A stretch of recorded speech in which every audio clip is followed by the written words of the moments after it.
இதோ இயற்கையாக இப்போ நம்ம போண்டா பஜ்ஜி வீட்டிலே தயாரிக்கிறதுக்கான அற்புதமான வழிங்க. இப்போ பவுனம்மா செய்வாங்க, நான் உங்களுக்கு எக்ஸ்பிளைன் பண்ணுறேன். முதல்ல அந்த மாவை ஊற்றுங்க.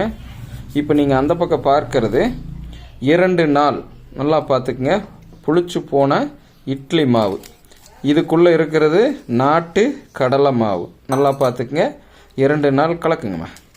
2 நாள் புளிச்சு போன இட்லி மாவு, நாட்டு கடலை மாவு, வேறு எதுவுமே கூட சேர்த்தாமல். இது பாருங்கள், இந்த இட்லி பாத்திரம் கழுவுன தண்ணியும் உள்ளே ஊற்றி, சரிங்களா, நல்லா, அதாவது அடுக்கு பாத்திரத்தில் தண்ணி வச்சுருப்போம் இல்லைங்களா, அதை பார்த்திங்கன்னா இதில் ஊற்றி நம்ம நல்லா கிளறி வச்சிடலாங்க.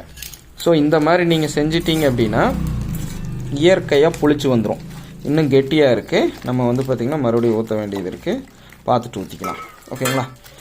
கரெக்டாக 1 மணி நேரத்துலேருந்து 2 மணி நேரம் வரைக்கும் விட்டீங்க அப்படின்னா அற்புதமாக பொதுன்னு புளிச்சு வந்துடுங்க. இதுக்கப்புறம் இது கூட நம்ம சொல்கிற மாதிரி வரமிளகாத்தூள், இன்னும் பெருங்காய தண்ணி, லிட்டில் பிட்டு கொஞ்சமாக பெருங்காயம், கொஞ்சம் பார்த்திங்கன்னா கல்லுப்பு, இரும்பு கடாயில் வறுத்தது எல்லாத்தையும் போட்டு கலக்கி விட்டு, உருளைக்கிழங்கு மசாலுக்கு தயாரிப்பு இல்லைங்களா கெட்டியாக, அந்த மாதிரி மசாலா பிடிச்சி உருண்டை பிடிச்சி உள்ளே போட்டு எடுத்திங்கன்னா உருளைக்கிழங்கு போண்டா வச்சு, வாழைக்காயோ கத்திரிக்காயோ வெங்காயமோ லேசாக அறுத்து உள்ளே தூக்கி போட்டிங்கன்னா வாழைக்காய் பஜ்ஜி ஆச்சு. அப்பளத்தை போடலாம், உருளைக்கிழங்கை கூட போடலாம்.